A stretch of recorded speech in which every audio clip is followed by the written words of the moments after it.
we do it for this.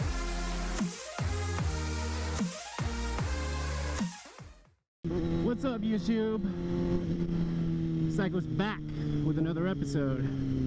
So I actually haven't been able to record an episode for you guys this week due to a couple reasons. First reason, I thought my GoPro was dying, my Silver 4, and I ordered a Hero 6 and tried getting that all set up.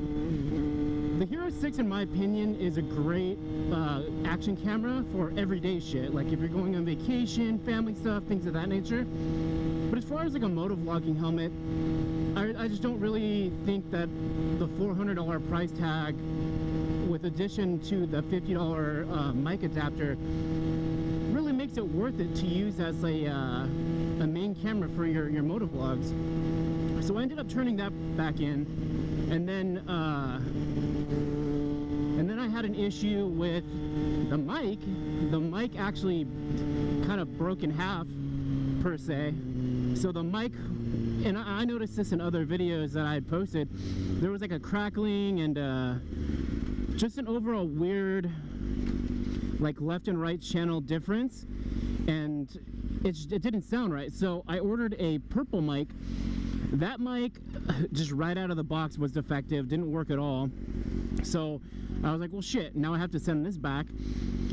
So I sent that back and then picked up the Edeltage ETM001 because that thing got really good reviews. Plugged that guy in, and it's really tinny. It sounds really, so the quality is really great. I think the quality on that mic is fantastic, and maybe for other applications it would be good if it wasn't stuck inside your helmet where it's a lot louder, plus you have the sound of your pipe screaming in the fucking mic too. So that didn't justify me keeping it for $30. It just didn't sound like I wanted it to. So I am now recording on an Alaman mic that I picked up for, it was like 15 bucks on Amazon, and I did a couple tests inside my helmet at home, not on the bike, and I think it sounded okay. But the real question is, how is it going to sound when I'm riding, and how much of the bike are you actually going to pick up, how much of the pipe are you going to pick up, and is it really worth me keeping this mic even though it's 15 bucks? The mic I originally had was a Micro Innovations mic, and it's like an $8 cheap fucking mic, but so far out of all the fucking mics I've had, the cheaper one proved to be the best quality for what I was using it for, which is super strange to me, right? You would think you get what you pay for, but I think that the way that the mic was really insulated, it didn't pick up a lot of the vibration, and it wasn't tinny, and you know, I had the little foam condom on it. So I'm hoping that the Alaman mic proves to be, you know, worthy of the Micro Innovations mic, because it comes with attached to it, the cable is a 3.5 mini USB, so it already has the cable attached to it. It's basically built into it, so there's no need to use like an adapter of any kind, which is great because I can basically just wire it into my helmet the way I want it, and then run the wire outside of the helmet into the GoPro. Done deal. No need for adapters or anything else. So that's, to me, that's great. The real question is how does the quality sound? Well, we'll have to see, because I haven't tested it on the bike yet, and I'm hoping that it just sounds good and I can use this footage. So we're all on the same page here. But I'm hoping it works out well. I don't want to have to keep sending it back, or keep sending things back to Amazon. They're gonna think that I'm fucking nuts and I have a problem with shit. But I think for the most part, that's another thing I want to talk to you guys about, is when you buy electronics on Amazon, you don't actually know what you're getting, right? You can't hold it, you can't feel it, you can't see the quality of the build, you can't get, you know, other people's input on it other than reviews on, say, Amazon. And if the device is broken or doesn't work, you have to submit a cancellation, or not a cancellation, you have to submit a refund or a replacement. You have to send the device back. Once they get it back, then they send you the new device.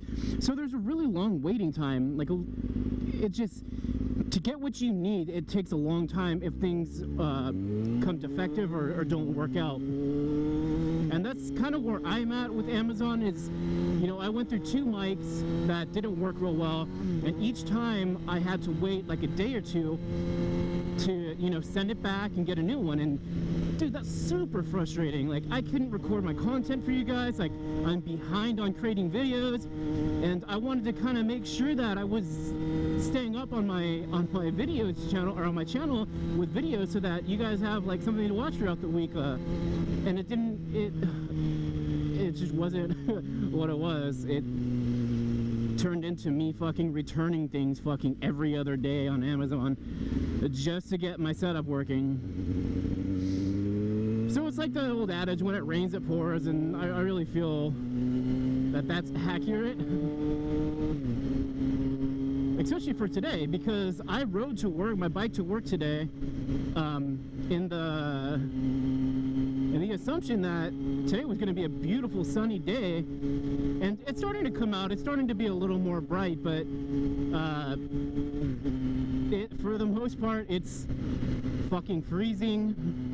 And I walked out to smoke on my break, and it was fucking raining. So yeah, it's really cold right now, and it's a little slippery, so I'm trying to be as safe as I can be in this rainy conditions. I have to go pick up hardware and bring it to our other site. But I think I'm cursed with electronics, right? Like, it just really feels that I can't get an electronic that just works right out of the box. I can't get something that I'm super happy with and I'm like, holy shit, like, this was such a good buy. This was fucking worth every penny. No, I don't get that. I get regret and frustration and anger because I get the device or whatever I ordered, I'll unbox it, unpackage it, test it, and sure as fucking shit it doesn't work or there's a problem with it. And like lately I've been trying to stay away from like the cheaper knockoff shit and like all the cheaper branded stuff, just so that I can make sure that I get a good device, right? And hasn't proved to be the case, not even a little bit.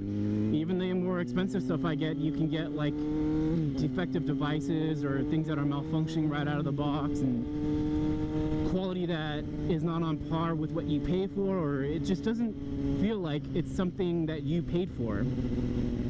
On a quick side note, I gotta pull into work here, so I'll catch you guys right after this. Alright guys, and we're back. So, back to what we were talking about. I really do believe that I am cursed with electronics, especially when ordering them from Amazon.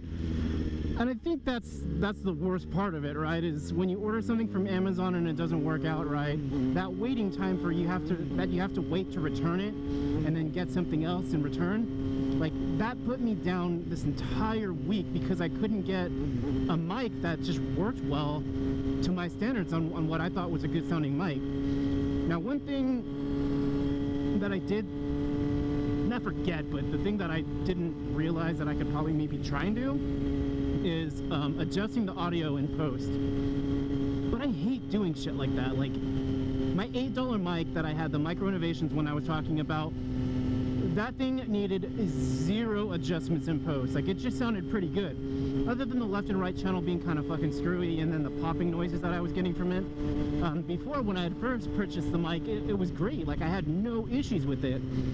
And really, that's what I'm looking for, especially when I'm spending more than, you know, $15 on a mic. Like, I expect it to be better than it, you know, its predecessor, which was you know, the Micro Innovations, and I haven't been able to get that yet, and it's bumming me out because I really just want to record video for you guys and it sound good and look good. Which, on a side note, I am actually recording in 2.7K, which is the first time I've recorded. It's at 30 FPS. Unfortunately, I don't have the black, which records at a higher frame rate, but I want to check and post this video up and see kind of what the clarity looks like as well. If it's not what I feel is up to par, then I'll probably just post it so that I don't have to record again, and then I'll just go back to 1080, 60 FPS, because I really do like the way the 60 FPS looks. 30 FPS, it's okay, but as long as, you know, maybe there's better clarity, it'll be it'll be beneficial just to keep that as it is. But I will miss the 60 FPS. And I would say that, you know, I could just get a new camera, but we've tried that, and historically it hasn't worked. I've gone through the Hero 5, which came to me from Amazon. That was a dud. The Hero 6 didn't record as well as I thought it would for, you know, a $400 camera. I had the Yi 4K Plus.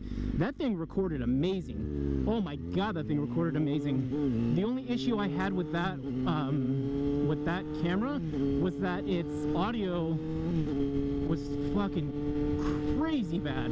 Didn't matter which mic you used, because I used my really cheap mic and it was still bad.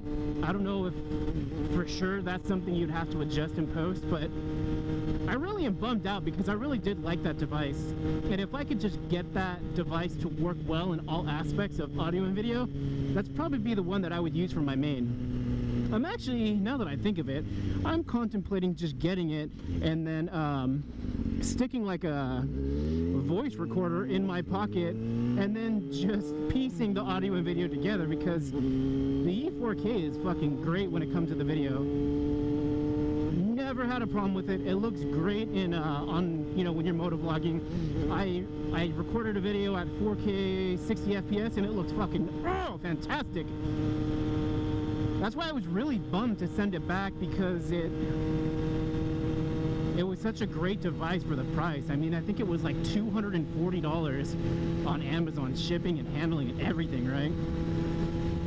But at the same time, the audio fucking sucked, and that really bummed me out. I don't want to, at the time, I really didn't want to piece together the audio video in post, but I mean, if that's my option, just to get a better clarity, you know, footage for you guys, and to have, you know, great quality audio, then, you know, maybe it's worth it. And then maybe I will go back to using the Edeltage ETM 001, because maybe that is, you know, something that would sound better on an actual digital recorder rather than through the GoPro, which, you know, uses its own, you know, codec or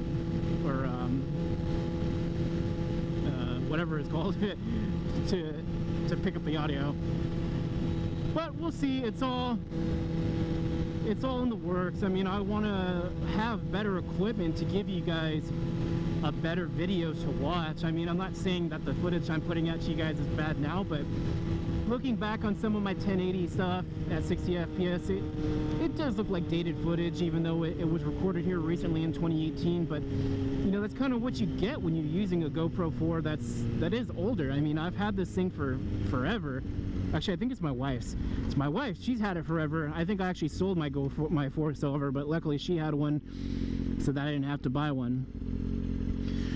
So, I want to know your guys' thoughts. What do you guys think? What do you think is the best quality audio mic for motovlogging? Also, what do you guys use on your motovlogs? Is it the Hero 6, the 5, the Session, the 4s? Post that shit in the comment section below. Also, if you guys haven't done so, give me a big thumbs up, because, you know, really, that's what we're working for, is to give you guys the best content. And if I know you guys like it, the better videos I can provide for you guys. So I thank you guys much for hanging out with me today. A little bit longer video than normal, but I wanted to really get that off my chest about how I'm fucking hard workers. So until next time, I'll see you guys on the next episode. Psycho's out. Peace!